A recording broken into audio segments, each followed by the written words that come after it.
Assalamualaikum warahmatullahi wabarakatuh. Selamat datang di webinar pengantar Systematic Review bersama saya, Dr. Gigi Akhyarini Zakia. Ini adalah webinar pertama dari webinar series yang direncanakan sebanyak 5 pertemuan. Dengan pertemuan pertama ini kita akan membahas mengenai modul 1, yaitu pendahuluan. Untuk membahas modul tersebut, saya akan men-share PPT yang sudah saya siapkan.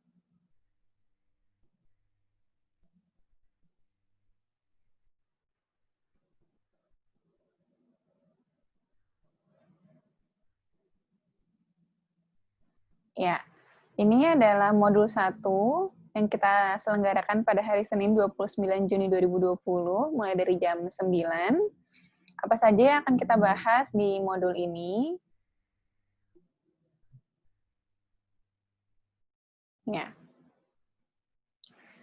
Webinar ini terdiri dari 5 modul yang akan dibahas dalam 5 kali pertemuan, yaitu pendahuluan, pertanyaan penelitian, literatur, penilaian bias, serta sintesis hasil dan pengambilan simpulan.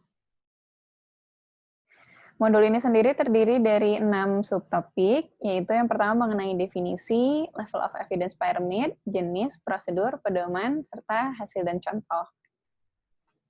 Kita akan mulai dari definisi. Apa sih systematic review itu?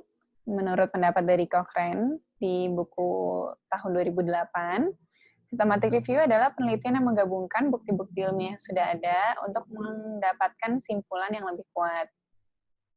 Systematic review ini fungsinya untuk menggabungkan seluruh bukti-bukti penelitian yang telah ada yang memenuhi kriteria yang telah dibuat sebelumnya untuk menjawab pertanyaan penelitian yang spesifik. Jadi dalam melakukan penelitian systematic review, kita akan membuat pertanyaan, kemudian kita mencari literatur, kemudian setelah itu kita menjawab pertanyaan yang kita buat sendiri.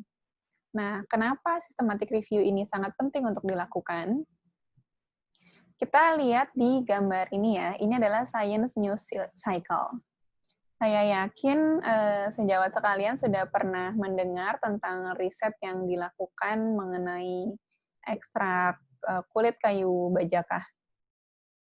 Yang terjadi adalah penelitian tersebut disampaikan di suatu konferensi ilmiah, kemudian didengar oleh news organization. Lalu setelah itu ketika masuk sampai ke internet dan ketika jadi diterima oleh masyarakat, dianggap bisa menyembuhkan kanker. Padahal penelitian tersebut masih sangat awal, kemudian hanya menggunakan 2 subjek penelitian, sehingga belum bisa dikatakan sebagai obat kanker. Nah, kebingungan semacam ini tidak hanya terjadi pada masyarakat awam. Kita juga bisa mengalami kebingungan sebagai orang yang berkecimpung di dunia akademik dan dunia keilmiahan maupun dunia kedokteran gigi. Kita juga bisa mendapatkan kebingungan seperti itu karena terlalu banyak penelitian yang kita dengar dan terlalu banyak penelitian yang dilakukan. Nah, dalam kondisi tersebut, kalau kita mau memastikan apakah penelitian tersebut bisa kita gunakan atau tidak, kita harus mengakses penelitian tersebut. Dan salah satu prosedur penilaian penelitian itu masuk dalam prosedur penelitian systematic review. Jadi, kalau misalnya kita melakukan penelitian systematic review atau kalau kita membaca hasil dari penelitian systematic review, maka diharapkan hasil penelitian tersebut sudah memberikan simpulan yang lebih kuat. Nah, kenapa hasilnya bisa lebih kuat? Kita lihat pada piramida level of evidence ini ya. Bagian paling bawah dari level of evidence pyramid ini adalah editorials atau expert opinion.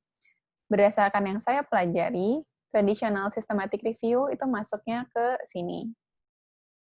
Makin naik, ada case report, case series, case control, cohort, randomized control trial, dan yang paling atas adalah systematic review, terutama systematic review dari randomized control trials. Kenapa bisa seperti ini? Pertama, kita perhatikan dari jumlah subjek penelitiannya. Di editorial atau expert opinion biasanya tidak ada subjek penelitian ya. Tapi kita mulai naik ke case report, biasanya 1, 2, atau 3 subjek penelitian. Kemudian setelah itu ada case control, cohort studies, bisa mungkin beberapa ratus, sama seperti randomized control trials juga beberapa ratus. Nah, kalau systematic review, dia menggabungkan beberapa penelitian klinis atau beberapa penelitian kohort, observasional, dan lain sebagainya. Ketika menggabungkan penelitian-penelitian tersebut, otomatis jumlah subjek penelitian menjadi semakin meningkat. Nah, kalau kita lihat secara statistik, hasil penelitian dengan sampel atau subjek yang lebih banyak, tentu memberikan tingkat kepercayaan yang lebih tinggi jika dibandingkan kalau kita mengambil jumlah sampel yang terlalu sedikit. Oleh karena itu, systematic review bisa lebih dipercaya. Yang kedua adalah metodologi yang dilakukan. Untuk editorials maupun expert opinion, biasanya tidak ada standar baku bagaimana cara membuat penelitian seperti itu. Nah, semakin kita naik dari piramida bukti ilmiah ini, maka kita bisa lihat bahwa penelitiannya menjadi semakin memiliki metode yang baik.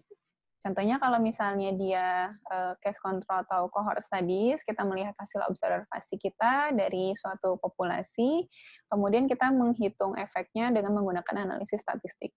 Begitupun dengan randomized control trials. Keuntungan atau keunggulan dari randomized control trials adalah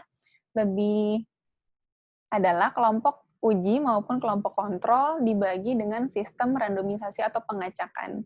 Sehingga faktor-faktor yang bisa mempengaruhi hasil penelitian itu dianggap akan sama pada kedua kelompok, sehingga hasil yang didapatkan bisa menghilangkan faktor pengaruh tersebut. Nah, kalau kita melakukan penelitian dengan systematic review, ini kita melakukan assessment terhadap pekerjaan dari setiap studi yang kita ambil sebagai literatur yang akan direview. Sehingga dengan melakukan hal tersebut, kita betul-betul memilih penelitian yang bagus, yang metodologinya sesuai dengan standar, dan hasilnya bisa lebih dipertanggungjawabkan. Sehingga diharapkan semakin naik tingkatnya ini, semakin tepat dan semakin banyak informasi yang bisa kita dapatkan. Oleh karena itu, systematic review itu tempatnya ada di atas. Nah, kalau kita sudah mempelajari piramida evidence tadi, levels of evidence pyramid-nya, systematic review ada di paling atas, kita bisa lihat di contohnya ya. Ini ada RCT, Randomized Control Trials, yang dikeluarkan tahun 2020. Ini ada systematic review yang dikeluarkan tahun 2011. Nah, kalau di yang RCT tahun 2020 ini, oksalat itu dikatakan lebih efektif untuk mengurangi dentin hypersensitivity. Tapi kalau di systematic review, ini dia mengatakan bahwa oksalat itu belum efektif mengurangi dentin hypersensitivity. Mana yang kira-kira sejawat akan lebih percayai? Yang RCT atau yang systematic review? Kemudian alasannya apa? Sebagian besar rekan yang saya tanya akan menjawab yang RCT. Alasannya karena dikeluarkannya lebih baru, yaitu pada tahun 2020. Beda 9 tahun dengan systematic review. Kalau menurut saya, yang harus kita lakukan adalah kita percaya aja dua-duanya. Kenapa begitu? Coba kita lihat ya, yang di dentin hypersensitivity ini, dia pakai yang konsentrasi 3%. Nah, yang konsentrasinya 3% itu dianggap belum efektif. Nah, kalau yang penelitian RCT ini, dia pakai yang konsentrasi 5% dan 10%. Dengan konsentrasi yang lebih tinggi, bisa memberikan efek pengurangan dentin hypersensitivity. Jadi, kalau kita lihat, nggak ada yang salah dari kedua paper ini, dan sebenarnya tidak bertentangan. Kalau beda konsentrasi, pasti efeknya juga akan berbeda pada pasien. Jadi kalau misalnya kita suruh pilih, pakai yang mana? Alasannya adalah pakai dua-duanya. Jadi kita tahu bahwa dengan oksalat 3% itu nggak boleh dipakai berdasarkan hasil systematic review yang ini, karena nggak efektif. Dan berdasarkan RCT, kalau dia 5 atau 10%, dia lebih efektif. Jadi yang harusnya dilakukan setelah ini adalah melakukan update terhadap review yang sudah pernah dilakukan sebelumnya, atau membuat review yang baru mengenai pengaruh oksalat. Jadi tetap bukan berarti dia muncul lebih dahulu atau tidak lebih dahulu itu membuat dia menjadi jelek. Bukan itu alasannya ya. Oke. Jadi Supaya apa sih tujuannya atau apa sih manfaatnya kita melakukan systematic review? Yang pertama, kita mendapatkan evidence-based dentistry. Jadi kalau evidence-based dentistry itu kita bisa mengambil keputusan untuk memberikan perawatan kepada pasien dengan dasar-dasar yang terbukti secara ilmiah. Atau memilih untuk tidak melakukan suatu perawatan karena bukti-bukti ilmiah menunjukkan lebih banyak harm yang diberikan kepada pasien dibandingkan dengan keuntungan yang kita dapatkan. Nah, yang berikutnya adalah bridging the information gap. Seperti yang tadi sudah kita lihat di penelitian sebelumnya, systematic review yang terakhir dikeluarkan tahun 2011 itu masih menggunakan penelitian oksalat dengan konsentrasi yang lebih rendah. Sehingga kita bisa mengetahui bahwa sekarang kita sedang membutuhkan suatu penelitian systematic review yang dilakukan lebih baru. Jadi dari 2011 sampai 2020 untuk melihat pengaruh dari zat aktif tersebut. Selain itu, kalau kita melihat systematic review yang baik tidak hanya menyampaikan apa yang berhasil, tapi juga menyampaikan apa yang belum berhasil atau belum banyak diketahui keberhasilan maupun kerugian penggunaannya.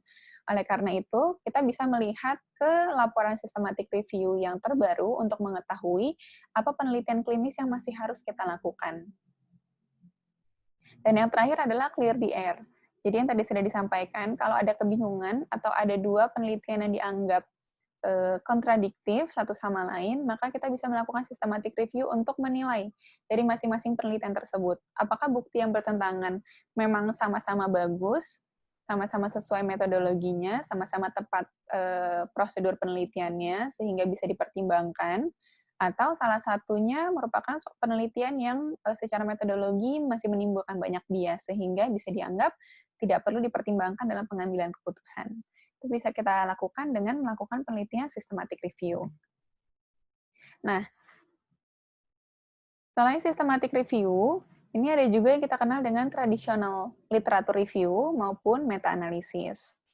Apa yang membedakan ketiga hal tersebut? Jadi kalau traditional literature review itu kita tidak punya standar yang baku, seringkali ini ditulis oleh seseorang yang sudah sangat ahli di bidang atau di topik tersebut, sehingga ini lebih merupakan penjabaran dari pengalaman beliau dengan keilmuan beliau dan lain sebagainya.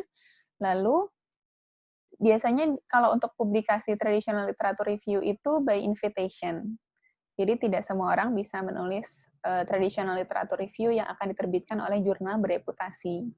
Nah, kalau systematic review, dia punya kriteria spesifik dengan alasan-alasannya.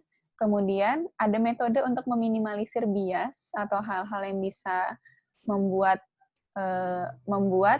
kesalahan dalam pengambilan simpulan maupun pembacaan hasil. Tetapi biasanya systematic review ini diberikan dalam bentuk narasi kualitatif, jadi tidak dianalisis secara statistik. Nah, systematic review yang dianalisis secara statistik disebut dengan meta-analisis. Bisa analisisnya dengan fixed effect atau random effect, itu kita akan pelajari lebih lanjut pada modul-modul selanjutnya. Jadi kalau yang beredar di database jurnal maupun yang beredar di publikasi-publikasi ilmiah, itu sebagian besar adalah traditional review, kemudian yang paling sedikit itu adanya meta-analisis. Kenapa meta-analisis ini paling sedikit? Karena untuk melakukan meta-analisis, kita perlu mengambil data yang menggunakan parameter pengukuran yang sama. Perlu menggunakan data analisis yang sama, tetapi karena banyaknya penelitian yang dilakukan dengan analisis data yang berbeda maupun parameter pengukuran hasil yang berbeda, meta-analisis menjadi sedikit lebih sulit untuk dilakukan dibandingkan dengan melakukan analisis kualitatif dengan systematic review. Prinsip dari review yang sistematis secara ilmiah yaitu identify, select, appraise, and summarize. Kita mengidentifikasi literaturnya, kita memilih literatur tersebut, kemudian setelah kita mendapatkan literaturnya, kita menilai apakah literatur tersebut layak atau tidak untuk dipertimbangkan, dan yang terakhir adalah kita membuat pengambilan hasil dan simpulan. Nah, systematic review ini analisisnya berupa analisis kualitatif, kemudian hasil yang dipaparkan biasanya lebih heterogen. Kalau kita berhasil mendapatkan data yang homogen, kita bisa melakukan analisis berupa meta-analisis. Analisisnya berupa data statistik secara kuantitatif, yang dihasilkan dalam bentuk forest plot, seperti pada contoh di bawah ini. Biasanya hasil yang disampaikannya lebih spesifik. Seluruh meta-analisis adalah systematic review, tapi tidak semua systematic review bisa dilakukan meta-analisis. Selanjutnya kita akan membahas mengenai apa saja jenis-jenis literatur yang bisa digunakan untuk systematic review. Jadi, yang pertama itu adalah penelitian cohort dan case control. Ini bisa kita gunakan, ini observational ya, cohort dan case control observational, ini bisa kita lakukan kalau kita mau mengetahui insidensi, prevalensi, etiologi, maupun efek samping.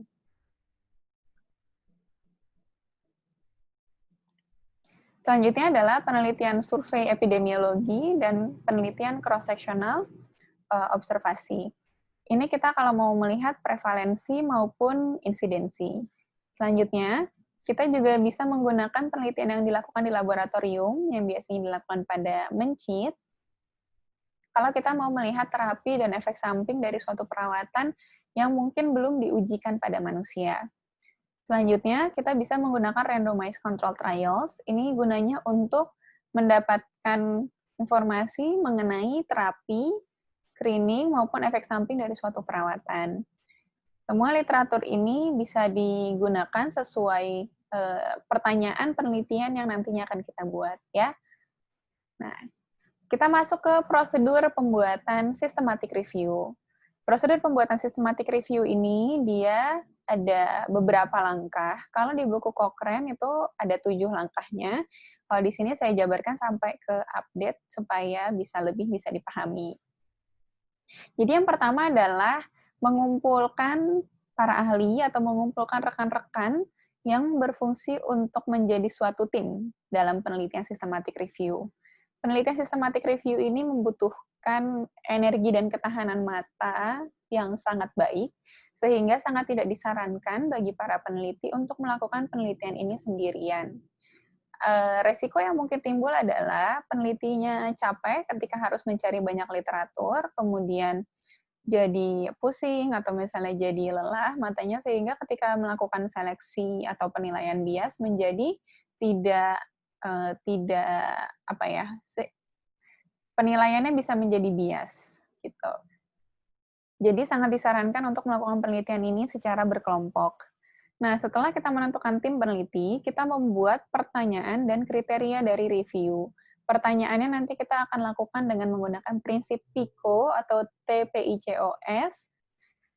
Dan setelah itu kita juga membuat kriteria dari review ini. Setelah kita membuat kriteria review, kita membuat dan meregistrasi protokol. Protokol penelitian systematic review bisa kita buat menggunakan Prisma P maupun menggunakan template yang disediakan dari Prospero. Untuk registrasi protokolnya, kita bisa lakukan di Prospero, akan dijelaskan selanjutnya. Setelah itu kita mencari dan mengumpulkan literatur, kita melakukan ekstraksi data, melakukan analisis bias untuk setiap literatur yang didapatkan, menulis hasil dan pembahasan, menarik simpulan, kemudian membuat makalah lengkap dan abstrak, lalu setelah itu melakukan publikasi, dan setelah beberapa tahun kemudian kita mendapatkan tambahan informasi atau tambahan penelitian mengenai topik yang sudah kita lakukan review, kita harus melakukan update terhadap review yang sudah kita buat.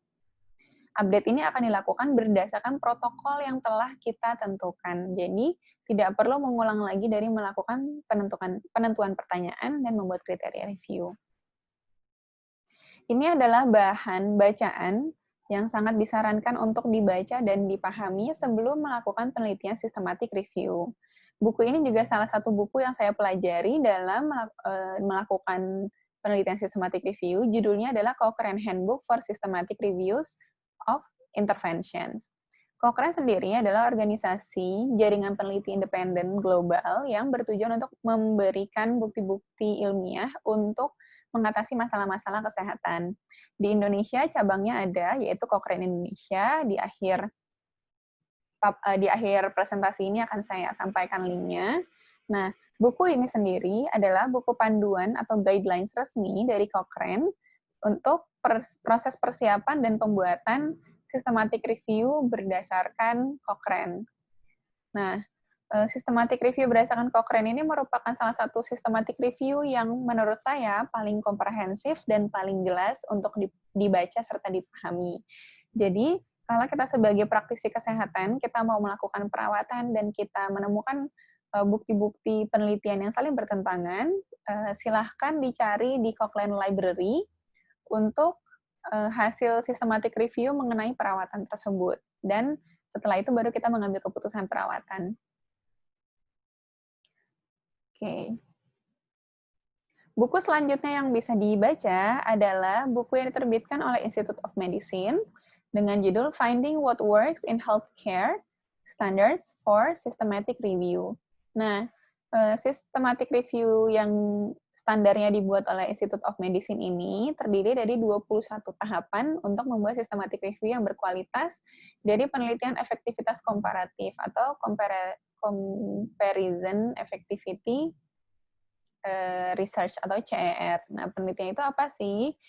Penelitian itu adalah penelitian mengenai perbandingan langsung atau direct comparison dari intervensi perawatan kesehatan yang ada untuk menentukan perawatan yang terbaik bagi pasien dengan kondisi tertentu dan yang memberikan manfaat terbesar serta efek samping paling kecil. Biasanya pertanyaannya yang tadi kalau kita buat TPICOS itu, kalau di CR ini kita pakai pertanyaannya adalah perawatan apa sih yang paling berhasil, terus supaya dia berhasil, dia harus diberikan pada pasien dengan kondisi seperti apa, dan diberikannya untuk orang-orang dengan latar belakang seperti apa. Tuh.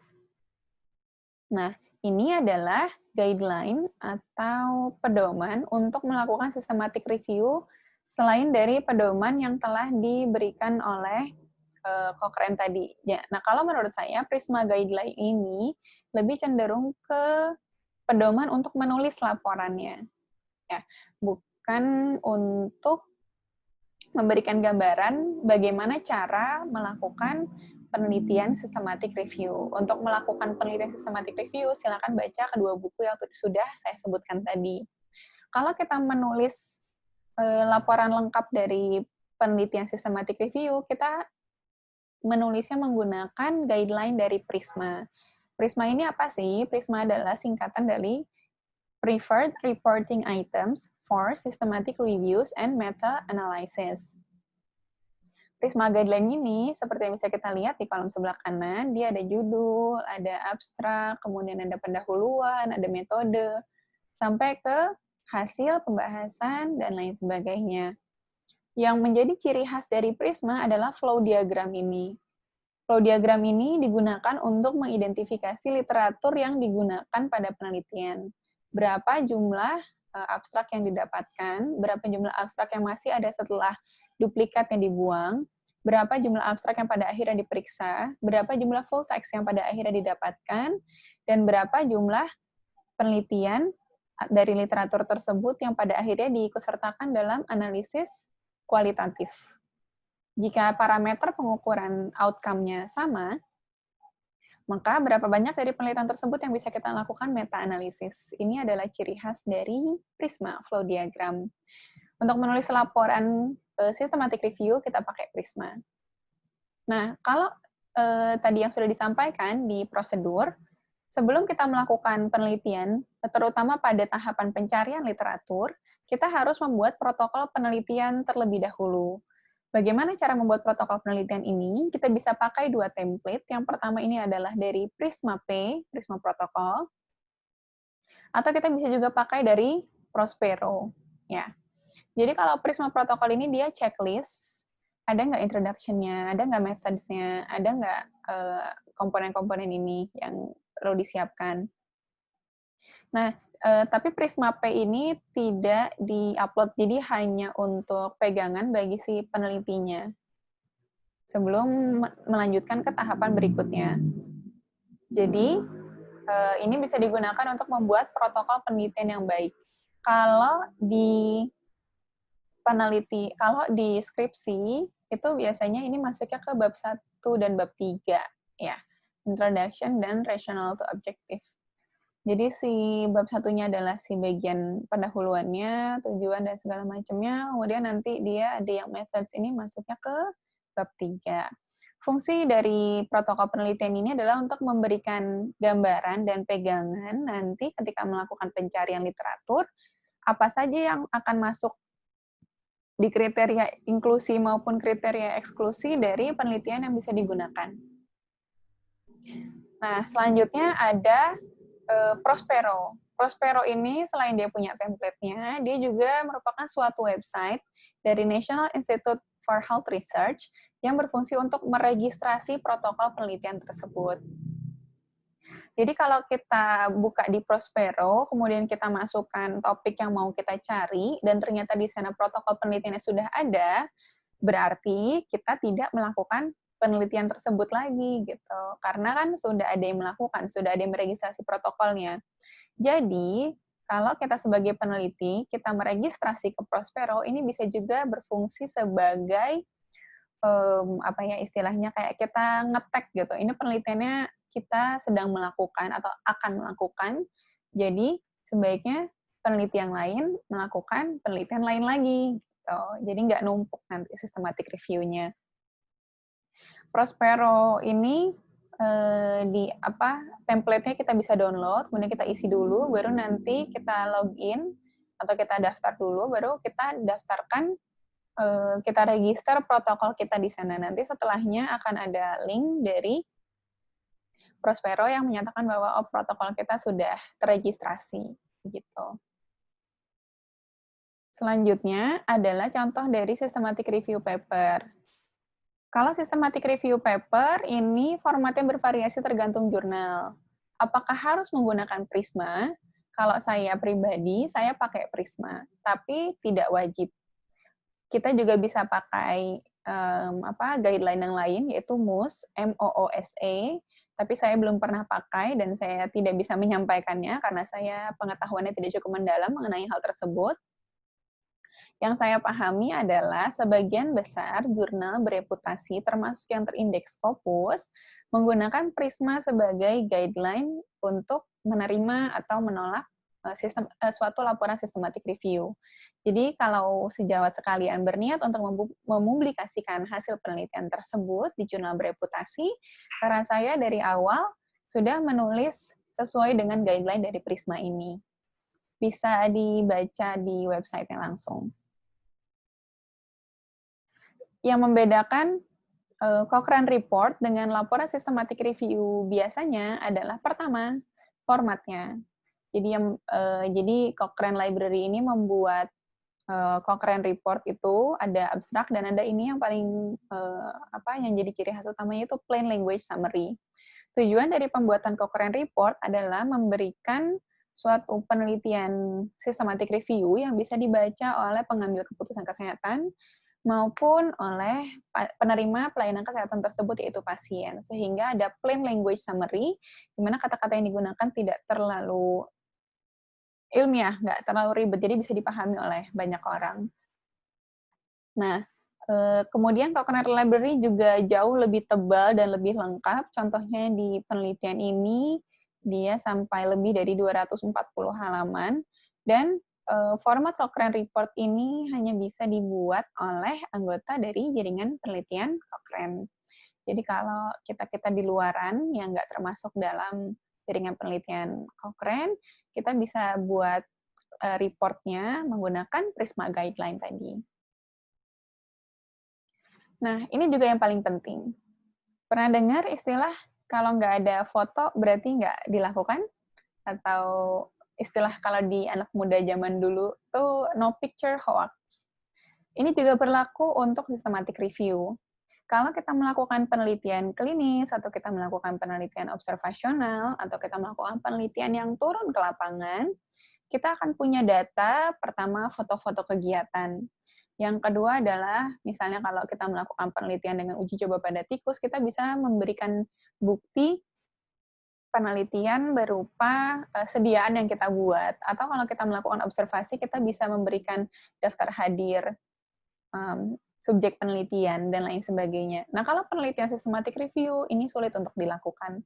Oleh karena itu, kita melakukan dokumentasinya juga menggunakan kata-kata. Kita menggunakan Word, kita menggunakan Excel, Dan untuk nanti pengumpulan literatur, kita menggunakan aplikasi Mendeley, EndNote, dan lain sebagainya. Kita juga bisa pakai Zotero kalau ada. Tapi karena Mendeley ini merupakan aplikasi yang tersedia secara free dan bisa dimanfaatkan di institusi saya, makanya saya pakainya Mendeley. Ketika membuat pertanyaan dan kriteria review, catat di Word. Ini nanti kita akan bahas di pertemuan berikutnya. Kemudian ketika membuat dan meregistrasi protokol, catat di template-nya, bisa di Word juga. Kemudian ketika mencari dan mengumpulkan literatur, itu prosedurnya dicatat di Excel, termasuk kata-kata keyword yang digunakan, waktu pengerjaan, dan lain sebagainya. Setelah itu, abstrak maupun full text yang didapatkan, kita simpan di Mendeley. Setelah itu, kita melakukan ekstraksi data, itu juga kita catatnya di Excel, dan setelah itu kita melakukan analisis bias dari literatur review, kita buat di format tabel di Excel. Ini semua harus dilakukan, terutama kalau kita melakukan penelitian itu berdua, jadi nggak kececer. Jadi ketika nanti kita mengkomparasi hasil ekstraksi data kita dengan sejawat dalam satu tim penelitian yang sama, kita bisa memastikan bahwa datanya lengkap dan tidak ada yang tertinggal. Ini adalah Cochrane Indonesia, jaringan peneliti Cochrane di Indonesia yang berpusat di UGM. Beberapa kali melakukan pelatihan, saya sarankan sejawat sekalian untuk mengikuti pelatihan tersebut jika ingin mendapatkan ilmu yang lebih dalam mengenai systematic review. Ya, sekian yang saya sampaikan. Kalau ada pertanyaan, silahkan hubungi saya melalui email, melalui WhatsApp, atau sejawat sekalian bisa hubungi saya melalui Research Kit. Bisa lihat beberapa systematic review yang pernah saya lakukan ada di sana. Terima kasih atas perhatiannya. Kalau ada kritik dan saran yang ingin disampaikan, saya sangat terbuka dan saya terima melalui saluran komunikasi yang telah saya sebutkan tadi. Terima kasih atas perhatiannya. Assalamualaikum warahmatullahi wabarakatuh.